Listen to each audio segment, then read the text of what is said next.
Hello guys, welcome back to my YouTube channel. কিছু গল্প অনেক স্পেশাল হয়, নিজের অজান্তে কিছু গল্প হৃদয় ছুঁয়ে যায়।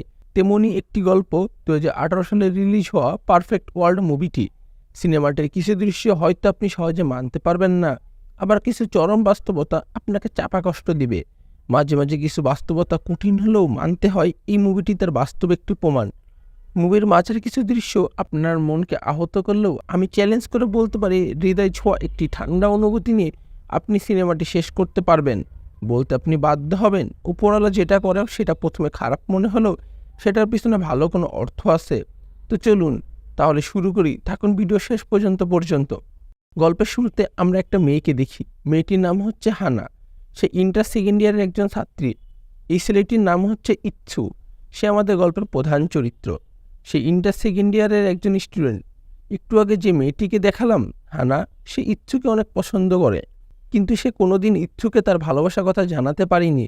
জানলে যদি ইচ্ছু তার প্রপোজ অ্যাকসেপ্ট না করে, এই বয়সে কোনোদিন ইচ্ছুর সামনে গিয়ে এই কথা বলতে পারেনি। এরপরে কিছু বছর পার হয়ে যায়। হানা এখন লেখাপড়া শেষ করেছে। সে একটি বড় ইন্টারন্যাশনাল কোম্পানিতে ডিজাইনারে জব করে। রোজকার মতো আজকেও সে অফিসে কাজ করছিল। তখন তার একজন কলিগ তাদের একজন নতুন আর্কিটেকচারের কাজের প্রশংসা করছিল। হানা যখন সে আর্কিটেকচারের ছবি দেখে, তখন সে তাকে চিনতে পারে, কারণ সে আর কেউ ছিল না, সে ছিল তার কলেজের সিনিয়র ইচ্ছু। হানা তার কলিগের কাছ থেকে জানতে পারে ইচ্ছু তাদের কোম্পানির সাথে বড় একটা প্রজেক্টে কাজ করছে, আর আজকে সন্ধ্যে তাদের কোম্পানির পক্ষ থেকে একটি অফিস পার্টির আয়োজন করা হয়েছে এবং সেখানে ইচ্ছু আসবে। তাদের কোম্পানির সকল ওয়ার্কারদের সাথে মিটিং করবে। এসব জানতে পেরে হানা অনেক খুশি হয়ে যায়, কারণ সে অনেক বছর পর তার ভালোবাসা মানুষটিকে দেখতে পারবে। সেদিন সন্ধ্যায় হানা অনেক সেজেগুজে তাদের অফিস পার্টিতে আসে। হানা অনেক বছর পর তার ভালোবাসা মানুষটিকে দেখতে পায়।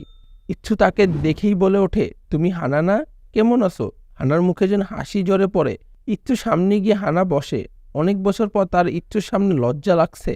ইচ্ছু ঠিক আগের মতোই আছে, সবার সাথে অনেক হাসি খুশিভাবে কথা বলছে। এরপরে মিটিং করতে করতে অনেক রাত হয়ে যায়। হানা অনেক হাসি খুশি ছিল, কারণ তার ভালোবাসা মানুষ তাকে চিনতে পেরেছে। তারপরে মিটিং শেষে হানা যখন ইচ্ছুকে বিদায় জানাতে যায়, তখন সে এমন কিছু একটা দেখে যেটা সে কল্পনাও করেনি। সে দেখতে পায় ইচ্ছু অনেক কষ্ট করে হাতের উপরে ভর করে আস্তে আস্তে নিজের হুইল চেয়ারের দিকে যাচ্ছে। সে এখন আর হাঁটতে পারে না। এসব দেখে যেন হানা পুরোপুরি শকড হয়ে যায়। ইচ্ছু হুইল চেয়ারে বসে হানার দিকে তাকিয়ে মিষ্টি একটা হাসি দিয়ে বলে, বিদায় হানা। হানা এরপরে মন খারাপ করে বাড়িতে ফিরতে থাকে। সে ভাবতে থাকে, যে মানুষটা কলেজের বাস্কেটবল চ্যাম্পিয়ন ছিল, পুরো কলেজ তার ফ্যান ছিল, আর এখন তার এই অবস্থা। সে এখন হাঁটতে পারে না। হানা এটা সহজে মানতে পারে না। পরের দিন যখন হানা অফিসে যায়, তখন সে দেখতে পায় ইচ্ছু আজকে তাদের অফিসে এসেছে, আর সে মনোযোগ দিয়ে কাজ করছিল। হানা তার কাছে গিয়ে ভয়ে ভয়ে বলে, আপনি কি আজ রাতে আমার সাথে ডিনার করবেন? ইচ্ছু একটা মিষ্টি হাসি দিয়ে বলে, আচ্ছা ঠিক আছে। এরপর তারা তাদের কলেজ লাইফের গল্প করতে করতে রেস্টুরেন্টে যাচ্ছিল। তখন ইচ্ছু তাকে বলে, তুমি তো অনেক ভালো স্টুডেন্ট ছিলে, তাই না? তুমি তো অনেক ভালো ড্রয়িংও করতে, ঠিক না? হানা অবাক হয়ে ইচ্ছুর কথা শুনছিল। মানুষটা সব কিছু পরিষ্কার মনে আছে। এরপরে তারা রেস্টুরেন্টে পৌঁছে যায়। ইচ্ছু খেতে খেতে বলছিল, যখন আমি কলেজ শেষ করে ভার্সিটিতে ভর্তি হই, তখন রাস্তায় সাইকেল চালিয়ে যাওয়ার সময় আমার বড় ধরনের একটা অ্যাক্সিডেন্ট হয়। তারপর ডক্টর আমাকে বলেছিল আমি আর কোনোদিন হাঁটতে পারবো না, সারা জীবন আমাকে হুইল চেয়ারে বসে কাটাতে হবে। এতে আমি মোটেও মন খারাপ করিনি, ভাগ্যকে মেনে নিয়েছি, কারণ যত তাড়াতাড়ি আমি ভাগ্যকে অ্যাকসেপ্ট করে নিব, ততই আমার জন্য মঙ্গল। তবে এর ফলে আমার একটি বড় সমস্যা হয়েছে। পঙ্গু বলে কেউ আমাকে কাজ দিতে চায় না। তোমাদের কোম্পানিতে আমি অনেক চেষ্টা করে কাজটা পেয়েছি। এই কাজটা আমার জন্য অনেক বেশি ইম্পর্টেন্ট।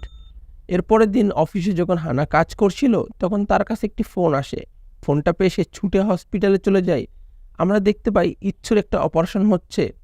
এসব দেখে সে বাহিরে চলে আসে। তখনই ইচ্ছুর ফ্রেন্ড তাকে বলে, ইচ্ছুর এই প্রজেক্টটা নিয়ে অনেক বেশি পরিশ্রম করেছে, আর যখন সে অ্যাক্সিডেন্ট করেছিল তখন তার স্পাইনাল কর্ডে খারাপ কিছু একটা হয়েছিল, যার জন্য তার বারবার ফিভার চলে আসে। কিন্তু সে এই অসুস্থতা নিয়েও নিয়মিত কাজ করে যাচ্ছে।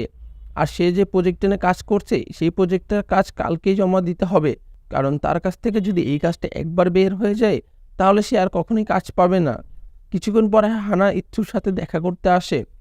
সে দেখতে পায় ইচ্ছু এই অবস্থা নিয়ে উপরে শুয়ে শুয়ে কাজ করছে। তখনই সেখানে একজন নার্স চলে আসে, আর সে ইচ্ছুকে এই অবস্থায় দেখে কাজ করতে নিষেধ করে। কিন্তু ইচ্ছু নার্সের কোনো কথাই শুনছিল না। সে তার কাজ করেই যাচ্ছিল। আর বলছিল আমার জীবনের থেকেও বেশি গুরুত্বপূর্ণ হচ্ছে এই প্রজেক্টটা। হানা ইচ্ছুকে দেখে বুঝতে পারে তার জন্য এই প্রজেক্টটা কত বেশি ইম্পর্টেন্ট। হানা এখানে নার্সের কাছে মাথা ঝুঁকিয়ে রিকোয়েস্ট করে ইচ্ছুকে দয়া করে কাজ করতে দিন, আমি ইচ্ছুর সঙ্গেই থাকবো, তাকে আমি বেশি প্রেশার নিয়ে কাজ করতে দিব না। ইচ্ছু দেখতে পাই হানা নিজের মাথা ঝুঁকিয়ে নার্সের কাছ থেকে পারমিশন নিচ্ছে। এরপরে আমরা দেখতে পাই হানা ইচ্ছুর প্রজেক্টের বোর্ডটা নিজের হাত দিয়ে ধরে ইচ্ছুর দিকে ধরে আসে যাতে সে একটু আরাম করে কাজ করতে পারে। কিন্তু এরপরও ইচ্ছুর কাজ করতে অনেক বেশি কষ্ট হচ্ছে। হানা বলে, আমি কি তোমাকে এই ড্রয়িংটা কমপ্লিট করতে হেল্প করতে পারি? আমাকে প্লিজ তোমার কাজটা করতে দাও। ইচ্ছু অনেক বেশি অসুস্থ ছিল, এই জন্য সে নিজে বাধ্য হয়ে হানাকে তার কাজটি করতে দেয়। এরপরে হানা সারা রাত ধরে জেগে জেগে ইচ্ছুর প্রজেক্টটা নিয়ে কমপ্লিট করতে বসে। ইচ্ছু এসব জেগে দেখছিল। হানার কাজ শেষ করতে করতে সকাল হয়ে যায়। হানা যখন তার কাজটি শেষ করে তখন সে দেখতে পায় ইচ্ছুর চোখ বন্ধ হয়ে গেছে, অর্থাৎ সে ঘুমিয়ে পড়েছে। ইচ্ছুকে সে এইভাবে ঘুমাতে দেখে হানার অনেক মায়া লাগছে। হঠাৎ সে প্রথমবারের মতো ছুঁয়ে দেয় ইচ্ছুর হাত, যে হাত ধরার জন্য সে এত বছর ধরে অপেক্ষা করছে। এরপরে অবশেষে ইচ্ছুর প্রজেক্টে সবাই যখন দেখে তখন সবার ডিজাইনটা অনেক পছন্দ হয়। অফিস শেষে হানা ও ইচ্ছু একসাথে একটি কফি শপে আসে। এখানে কথায় কথা হানা ইচ্ছুকে জিজ্ঞাসা করে, তোমার কি গার্লফ্রেন্ড আছে? ইচ্ছু বলে, হ্যাঁ, আমি একটি মেয়েকে অনেক ভালোবাসি এবং তার সাথে আমার সম্পর্ক রয়েছে। এ কথা শুনে হানা যেন অনেক কষ্ট পায়, কিন্তু সে ইচ্ছুকে কিছুই বুঝতে দেয় না। এরপরে সে নিজে থেকে ইচ্ছুর কাছ থেকে কিছুটা দূরে সরে আসে। কিছুদিন পর সেই গার্লফ্রেন্ড ইচ্ছুর সাথে দেখা করতে আসে। সে ইচ্ছুকে বলে, আমাদের সম্পর্কটা কোনোদিন আমার বাবা মেনে নিবে না, এই জন্য আমি তোমাকে বিয়ে করতে পারছি না। আমার বাবা আমার জন্য অন্য একটি ছেলের সাথে বিয়ে ঠিক করেছে। আগামী 23 তারিখ আমার বিয়ে। আমি বুঝি আমি ক্ষমার অযোগ্য একটি অপরাধ করতে যাচ্ছি, আমি তোমাকে অনেক কষ্ট দিতে যাচ্ছি। এরপরও যদি পারো আমাকে মাফ করে দিও, আমি সারা জীবন তোমার প্রতি কৃতজ্ঞ থাকব। ইচ্ছু এই কথাগুলো শুনে শকড হয়ে যায়। যাকে সে এতদিন ধরে ভালোবাসছে, আজ তার মুখে এমন কথা শুনে সে অনেক কষ্ট পাচ্ছে। ইচ্ছুর গার্লফ্রেন্ড অনেক কান্নাকাটি করে বলে, তুমি আমাকে ভুল বুঝো না, আমি পরিবারের চাপে এমনটি করতে বাধ্য হচ্ছি। ইচ্ছু কিছুই বলতে পারে না। মেয়েটি বলে, আমি জানি তুমি আমাকে কোনোদিন মাফ করতে পারবে না। 23 তারিখ আমার বিয়ে, তুমি যদি আমার বিয়েতে আসো তাহলে আমি ভাববো তুমি আমাকে মাফ করে দিয়েছো। এরপরে সে কাঁদতে কাঁদতে সেখান থেকে বের হয়ে যায়। হানা তাদের এইসব কথা দূর থেকে শুনছিল। আজকে সে ইচ্ছুর সাথে অফিসের কাজের ব্যাপারে কথা বলতে এসেছিল। এরপরে সে সেই মেয়েটির পিছু পিছু যায় তার সাথে কথা বলতে, তাকে কিছু জিজ্ঞাসা করতে। হানা মেয়েটিকে আটকে জিজ্ঞাসা করে, তুমি কেন ইচ্ছুকে ছেড়ে দিচ্ছ? মেয়েটি বলে, তোমার মনে হচ্ছে আমি অনেক খারাপ একটি মেয়ে, তাই না? আমি ইচ্ছুকে অনেক বেশি ভালোবাসি, কিন্তু আমার এটা করার ছাড়া আর কোনো উপায় নেই। এরপর মেয়েটি যখন সেখান থেকে চলে যায় তখন হানা ইচ্ছুর কাছে আসে, আর এখানে ইচ্ছু হানার কাছে একটি রিকোয়েস্ট করে। এরপরে দেখা যায় ইচ্ছুর গার্লফ্রেন্ডের বিয়ের দিনে হানা ইচ্ছুকে তার বিয়েতে নিয়ে যাচ্ছে। অর্থাৎ সেদিন হানার কাছে ইচ্ছু রিকোয়েস্ট করেছিল সেই জন্য তার গার্লফ্রেন্ডের বিয়েতে তাকে নিয়ে যায়, কারণ সে তার গার্লফ্রেন্ডকে বোঝাতে চায় সে তাকে মাফ করে দিয়েছে। এরপরে ইচ্ছু তার গার্লফ্রেন্ডের বিয়েতে আসে। খুব ধুমধাম করে সেই বিয়েটি হচ্ছিল। হঠাৎ সেই মেয়েটি ইচ্ছুকে দেখতে পায়। ইচ্ছু তার বিয়েতে এসেছে, এর মানে সে তাকে মাফ করে দিয়েছে। ইচ্ছু নিজের চোখের সামনে তার ভালোবাসা মানুষটিকে অন্য কারোর সঙ্গে বিয়ে হতে দেখে। তার বুকটা ফেটে যেন কান্না আসছিল, কিন্তু সে কাউকে কিছুই বুঝতে দেয় না। সে মুখে একটা হাসি রেখে তার গার্লফ্রেন্ডকে শেষবারের মতো বিদায় জানায়। একদিন বৃষ্টির রাতে ইচ্ছু একা একা বাড়ি ফিরছিল। তখন হানা বাড়ির দিকেই আসছিল। সে ইচ্ছুকে বৃষ্টিতে ভিজতে দেখে ছুটে তার দিকে আসে। আজ হানা ইচ্ছুকে অনেক কথা শোনায়। সে বলে, তুমি কেন কারো সাহায্য নিতে চাও না? কেন কাউকে তোমার পাশে রাখতে চাও না? যে তোমাকে ভালোবাসে অন্তত সে তোমার পাশে থাকতে পারে না, তোমার কেয়ার করতে পারে না? ইচ্ছু বলে, তুমি কেন এসব বলছো? হানা বলে, কারণ আমি তোমাকে ভালোবাসি, আমি তোমার জীবনে একটা অংশ হতে চাই। তুমি আমাকে ছাড়া থাকতে পারলেও আমি তোমাকে ছাড়া থাকতে পারবো না। এই কথাগুলো আমি তোমাকে অনেক দিন ধরে বলতে চাই, কিন্তু জানি না আজকে যেন কিভাবে বলে ফেলেছি। তুমি আমাকে ফিরিয়ে দিও না। ইচ্ছু তাকে কাছে টেনে যত্ন করে তার গালে হাত রাখে। এরপরে ইচ্ছু তাকে তার বাসায় নিয়ে চলে আসে। এই পৃথিবীতে মানুষ খারাপ অবস্থাতেই কেউ কারোর পাশে থাকে না, কিন্তু হানা মেয়েটি তার এই খারাপ অবস্থাতেই প্রতি মুহূর্তটি তার পাশে থেকেছে। এটাই যেন সত্যিকারে ভালোবাসা। এই জন্য ইচ্ছু না চাইতেও তার নিজের মন যা চায় তাই করে ফেলে। সে হানার হাত ধরে। হানা যেন অবাক হয়ে যায়, এই মানুষটি তার হাতটি সত্যিই ধরেছে, এটা যেন সে বিশ্বাস করতে পারছে না। এরপরে ইচ্ছু হানার আরও কাছে আসে আর সে হানার ঠোঁটে প্রথমবারের মতো তার ভালোবাসার ছোঁয়া লাগিয়ে দেয়। এরপরে ইচ্ছু ও হানার মধ্যে একটি সুন্দর ও একটি মিষ্টি সম্পর্ক গড়ে ওঠে। হানা ইচ্ছুকে সুন্দর সুন্দর জায়গায় ঘুরতে নিয়ে যায়, কিন্তু একদিন যখন ইচ্ছু হানাকে তাদের বাসায় পৌঁছে দিচ্ছিল তখন হানার বাবা তাদেরকে একসাথে দেখে ফেলে। ইচ্ছুর হানার বাবাকে দেখে কিছুটা ভয় পেয়ে যায়। এরপরে হানা যখন তাদের সম্পর্কের ব্যাপার তাদের বাবা মাকে জানায়, তখন তাদের বাবা মা প্রথমে খুশি হলেও যখন তারা জানতে পারে ইচ্ছু হাঁটতে পারে না, তখন তারা বিষণ্ণ হয়ে যায়। অনেকক্ষণ চুপ থাকার পরে হানার বাবা বলে, তুমি ওই ছেলেটির সাথে আর কথা বলো না, কোনো যোগাযোগ রেখো না। এই বলে তিনি খাওয়া থেকে উঠে চলে যান। হানার বাবার মানা থাকা সত্ত্বেও পরের দিন হানা ইচ্ছুর সাথে দেখা করতে আসে। ইচ্ছু ভয় পেয়ে আসে। হানার বাবা হয়তো তাদের সম্পর্ক ব্যাপারে সম্মতি দেননি, এর জন্য সে হানাকে কিছু না বলেই সেখান থেকে চলে যেতে শুরু করে। কিন্তু হানা দৌড়ে তার কাছে আসে এবং তাকে পিছন থেকে তাকে জড়িয়ে ধরে। ইচ্ছু বুঝতে পারে হানা নিজের মধ্যে অনেক কথা লুকিয়ে রেখেছে, কিন্তু সে কিছুই বলতে পারছে না। একদিন ইচ্ছু ও হানা যখন ডিনার করে বাড়ি ফিরছিল তখনই ইচ্ছুর ডক্টর সেখানে এসেছিল। সে ইচ্ছু ও হানাকে একসাথে দেখে বুঝতে পারে তাদের মধ্যে একটি সম্পর্ক আছে এবং সে হানাকে বলে, আবেগের বশে কোনো সিদ্ধান্ত নিও না, এটা একদিনের ব্যাপার না, এটা সারা জীবনের ব্যাপার। ইচ্ছুর সাথে তোমার সম্পর্ক মোটেও ভালো সুখের হবে না। কিন্তু এরপরও হানা ডক্টরের কোনো কথাই গুরুত্ব দেয় না, সে ইচ্ছুকে ভালোবাসে। তো এখানে তৃতীয় পক্ষের কথা একটি, সে কেন নাচবে।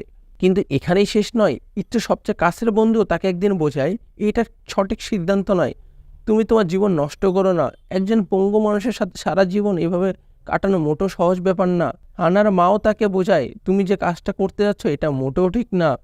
হানার সিদ্ধান্তের ওপর কেউ তাকে সাপোর্ট করছে না, চারিদিক থেকে শুধু বাধা আর বাধা।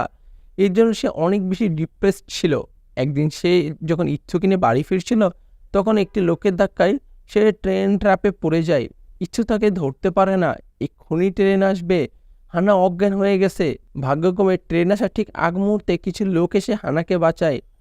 তাদের কপাল অনেক ভালো ছিল, না হলে আজকে ইচ্ছুর চোখের সামনে হানার মৃত্যু দেখা লাগতো। এরপরে হানাকে হসপিটালে ভর্তি করা হয়। হানার পায়ে ছোট্ট একটি ফ্র্যাকচার হয়েছে, এই জন্য হানা বেশ কয়েকদিন তো হাঁটতে পারবে না। বেচারা ইচ্ছু ভাবতে থাকে আজ তার জন্য হানার এই অবস্থা হয়েছে। সে যদি হানার জীবনে না থাকতো তাহলে তার জীবনে কোনো সমস্যাই থাকতো না। কিছুক্ষণ পর হানার সাথে দেখা করতে তার বাবা মা আসে। এখানে তারা ইচ্ছুকে দেখে রেগে যায়। ইচ্ছু সব বলে ওঠে, সব কিছুর জন্য আমিই দায়ী, আমি আপনাদের মেয়েকে বাঁচাতে পারিনি। এরপরে হানার বাবা ইচ্ছুর সাথে কথা বলার জন্য ইচ্ছুকে নিয়ে বাহিরে চলে আসে। এখানে তাদের মধ্যে কিছু কথাবার্তা হয়। দূর থেকে হানা দেখতে পাই তার বাবা আর ইচ্ছু কথা বলছে। বোঝা যায় হানার বাবা ইচ্ছুকে রিকোয়েস্ট করছে সেই জন্য তার মেয়ের জীবন থেকে সরে যায়। এরপরে হানা যখন ইচ্ছুর কাছে আসে তখন সে ইচ্ছুকে বলে, দেখো আমাদের হাইট এখন সেম হয়ে গেছে। ইচ্ছু হানাকে বলে, তুমি হসপিটাল থেকে ছাড়া পেলে আমরা দুজনে কোথাও ঘুরতে যাব। কিছুদিন পর হানা যখন হসপিটাল থেকে ছাড়া পায় তখন তারা দুজনে ঘুরতে যায়। ইচ্ছু শেষবারের মতো হানাকে সাথে নিয়ে ঘুরতে আসে। এখানে তারা অনেক মজা করে, একে অপরের সাথে অনেক বেশি সুন্দর মুহূর্ত কাটায়। এরপরে ইচ্ছু হানাকে নিজের কিছু কথা বলে। সে হানাকে বলে, আমি কোনোদিন ভাবতে পারিনি আমার এই অবস্থাতেও আমি কাউকে নতুন করে ভালোবেসে ফেলবো। আমি কোনোদিন আশাও করিনি আমার এই অবস্থাতেও কেউ আমার পাশে ছায়া হয়ে দাঁড়াবে। ইচ্ছু হানাকে জড়িয়ে ধরে বলে, আমি কোনোদিন চাইনি আমি কারোর উপর বোঝা হব, এই জন্য আমি কাউকে আমার কাছে কোনোদিন আসতেই দিইনি। কিন্তু আমি তোমাকে আটকাতে পারিনি, আমি তোমাকে ভালোবেসে ফেলেছি, নিজের করে সারা জীবনের জন্য পেতে চেয়েছি। কিন্তু আমাদের সম্পর্কের জন্য তোমার এবং তোমার ফ্যামিলির কোনো সমস্যা হয় এটা আমি মেনে নিতে পারবো না। আমাদের আলাদা হয়ে যাওয়াটাই উচিত। আমি তোমার সাথে ব্রেকআপ করছি হানা। ইচ্ছু শেষবারের মতো হানাকে জড়িয়ে ধরে। হানা ইচ্ছুকে জড়িয়ে ধরে কেঁদে ফেলে। ইচ্ছু কেঁদে কেঁদে বলে, তুমি আর কোনোদিন আমার সামনে এসো না হানা, আমার সাথে আর দেখা করো না। এরপরে হানা কষ্ট পেয়ে সেখান থেকে চলে যায়। বেশ কিছুদিন পার হয়ে যায়। হানা তার বাবা মার খেয়াল রাখতে শুরু করে, নিজের কষ্ট চেপে রেখে তাদের সামনে হাসি খুশি থাকার চেষ্টা করে। কিন্তু সে ভেতরে মোটেও খুশি ছিল না। হানা যখন একা থাকে তখন ইচ্ছুর সাথে কাটানো সকল সুন্দর মুহূর্ত তার মনে পড়তে থাকে। এরপর একদিন হঠাৎ করে হানার কাছে ইচ্ছুর ডক্টরের কল আসে।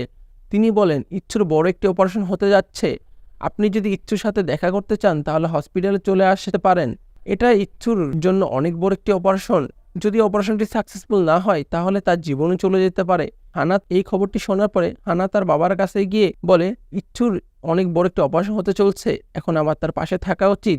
এখানে হানার বাবা তাকে অনুমতি দিয়ে দেয় ইচ্ছুর পাশে থাকার জন্য। আর এখানে হানার বাবা তাকে জানায় সেদিন ইচ্ছুকে সে বলেনি তার মেয়ের জীবন থেকে সরে যেতে, বরং ইচ্ছুই তাকে বলেছে আপনি চিন্তা করবেন না আমি আপনার মেয়ের জীবন থেকে সরে চলে আসব। যে মানুষ নিজের এই অবস্থাতেও সারা জীবন একা চলার সাহস পায় সে অবশ্যই একজন ভালো মানুষ, সে কখনোই খারাপ হতে পারে না। তিনি নিজের মেয়েকে ইচ্ছুর সাথে দেখা করতে যেতে বলেন। হানা ছুটে হসপিটালে চলে আসে ইচ্ছুর সাথে দেখা করতে। এখানে ইচ্ছুর অপারেশন হচ্ছিল। একজন ডক্টর হানাকে ইচ্ছুর লেখা একটি চিঠি দেয়, যেটাতে লেখা ছিল, হানা, কাল আমার অপারেশন হবে। আমার অপারেশন সাকসেসফুল হবে কি হবে না সেটা আমি জানি না। আমি এটাও জানি না আমাকে কেউ এতটা ভালোবাসতে পারে। তুমি এই পৃথিবীর সবচেয়ে ভালো একটি মেয়ে। আমার জীবনে তুমি যত সময় ছিলে আমাকে সুন্দর একটি মুহূর্ত উপহার দিয়েছো, তার জন্য তোমাকে ধন্যবাদ। আমি মন থেকে চাই তুমি সবসময় সুখে থাকো। আমি যদি বেঁচে ফিরি তাহলে আমি তোমার সাথে দেখা করতে আমাদের কলেজ মাঠে দেখা করতে আসব। তুমি আমার জন্য অপেক্ষা করো। এই চিঠিটি পড়ে হানা অনেক কান্নাকাটি করে। 7 দিন কেটে যায়। হানা অনেকক্ষণ ধরেই কলেজের মাঠে অপেক্ষা করছে, কিন্তু ইচ্ছু আসছে না। এর মানে কি ইচ্ছু আর আসবে না? সে কি আর নেই? সে যখন ধরে নিয়েছে ইচ্ছুর সাথে তারা কোনোদিন দেখা হবে না, তখন ইচ্ছু পেছন থেকে তাকে ডাকে।